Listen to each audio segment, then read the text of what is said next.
In this video, we are going to examine the most common assault mech of the Inner Sphere for over 400 years. Taking on the form of a primitive shape without full arms, this mech takes on the appearance of an egg with guns and missile mounts covering its hull.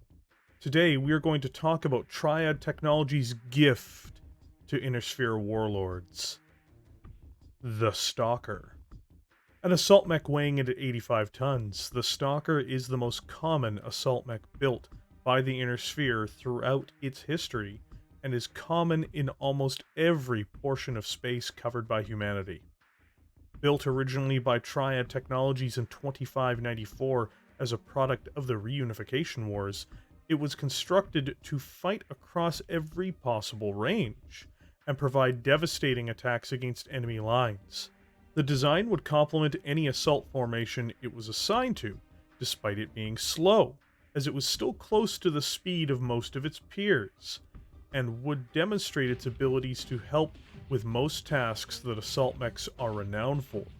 Line breaking, long-range support, in-close urban fighting, and being an anchor point for heavy lances are its main specialties, and it would demonstrate this throughout most of the Inner Sphere's bloody and devastating history. First used by the SLDF as one of its primary assault mechs, this legacy would continue on to the successor states of the Inner Sphere, even after the destruction of Triad Technologies during the chaos of the Ameris Civil War and First Succession War. The Free Worlds League and Lyran Commonwealth would keep the design alive with their own manufacturers, Irian Battlemechs Unlimited and Trellshire Heavy Industries, continuing to produce these units. Across the Inner Sphere and periphery, it has become so common that in warfare many Mechwarriors have lost the fear of the design, until this Lord of War comes to their doorstep. The most common variant of the most common assault mech is the STK-3F, which would be produced for both the SLDF and the successor states. Powered by a 13-ton Strand 255 standard engine, the Stalker can obtain speeds of up to 54 kilometers per hour, or 5 movement points on the tabletop. This is the slowest effective speed of an assault mech in Battletech, and in the case of the Stalker, this is factored into the design, as it focuses on weaponry and armor plating. For heatsinks, the Stalker comes with an impressive 20 full standard heatsinks, investing a further 10 tons into them, and despite how impressive this is, it's necessary given its extremely heavy armaments. For weapon systems, the Stalker has one of the most impressive capabilities, if not the most impressive capabilities, in the Succession Wars.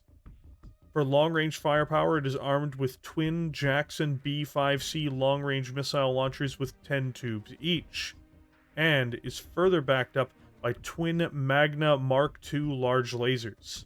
This means between its medium and long-range firepower, the Stalker has an incredibly powerful set of options, and those options are only further enhanced by its terrifying close-range abilities. For those short-range abilities, the Stalker possesses 2 Thunderstroke short-range missile systems with 6 tubes each, as well as 4 Magna Mark II medium lasers. This means if an enemy comes in close with the Stalker to flee from its long-range fires, instead of being met by an underarmed long-range support mech, they will be met by some of the most punishing barrages possible in short-range engagements. The targets in close will find themselves being scorched by batteries of laser fire before being pummeled by critical-seeking shotgun blasts from its short-range missiles. Finally, for protection, the STK-3F has an impressive 13.5 tons of armor, providing the machine with decent, though not impenetrable, armor protection for a mech of its size, weight, and era. The most casually available assault mech produced by the Inner Sphere, it is anything but a commoner in its ability to annihilate enemy lances, fixed positions, or even enemy tank formations.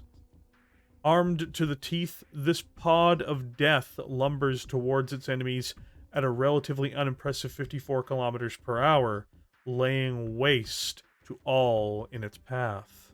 For its time, it fills the roles any commander needs an assault mech to perform, and does so more than competently. Being one of the most produced mechs, one would expect to see a huge number of variations, and this is somewhat the case. The Stalker is even one of the rare cases where mech's weight can change, and there are even newer versions of the machine coming online as new mechs, such as the Stalker 2. But in this video, we're going to examine 3 of the primary variations of the STK series. During the Star League's prominence and the Succession Wars, one variant would see usage by those who wish to lean in more on its support mech function. Removing the large lasers from the design, the STK-3H would upgrade its LRM-10 packages up to LRM-20 packages, as well as increasing their ammunition. This makes the unit more viable as an indirect fire platform, and still has the ability to engage targets in close. This configuration is extraordinarily lethal, if less balanced, than its STK-3F cousin. During the clan invasion, only one house would have an available variant of the Stalker prepared in numbers with Star League era technology to fight. It was a variant developed by the Free Worlds League with the designation of STK-5M. It would be sold in numbers to the Federated Commonwealth and Draconis Combine and would see action against its clan counterparts. This Battlemech would see an addition of a NARC missile beacon, removing one large laser to make room, and would upgrade its armor to a value of 14.5 tons. Most impressively of all, it would upgrade its heat sinks to a staggering 17 double heat sinks, giving it the ability to launch hellish barrages of fire at close and medium ranges. Its performance against the clans themselves would be mixed, but it would still be a component in the slowing and eventual defeat of the clans in their original attacks on the Inner Sphere. A radical reinvention of the Stalker series would come in 3064, at the hands of the Lyran Alliance, a brief political iteration of the Lyran Commonwealth.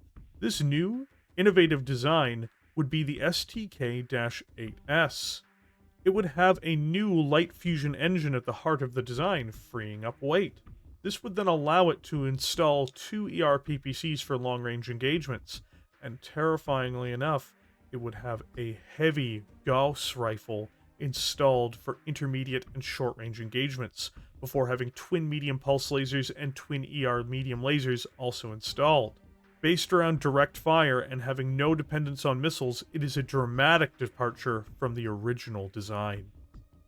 The Stalker is not without weaknesses across its designs, though. Its lack of true arms can make it very susceptible to melee combat, for starters. It also, depending on the variant, can run into heat problems if used unwisely. Finally, though it is not considered unacceptably slow for an assault mech, it is slow by any other standard, and must be supported, lest despite its great firepower, it is outmaneuvered by lighter forces. Though there are assault mechs that are heavier and more well-armored, they do not appear on the battlefield with the same frequency or on as many battlefields. Even with these faults, the Stalker in most of its forms represents the horror of war. It is the mass production of weapons which are impressive and do what the manufacturer says they are going to do. In Triad's original marketing for the design to prospective buyers in the SLDF and successor states, they had a simple phrase. It's not flashy, it's not cutting edge, it just keeps coming. This perfectly embodies the Stalker, not just in terms of its battlefield design, but in the fact that it will walk off the assembly line, be painted in the colors of the nation which purchased it, and stride onto the fields of war in number, trampling over its foes, and should it fall, another will lumber on behind it. It is the Lord of War. Thank you for joining me here today. If you enjoyed this video, please consider liking it and subscribing to the channel. With that, I will catch you in the comments section below.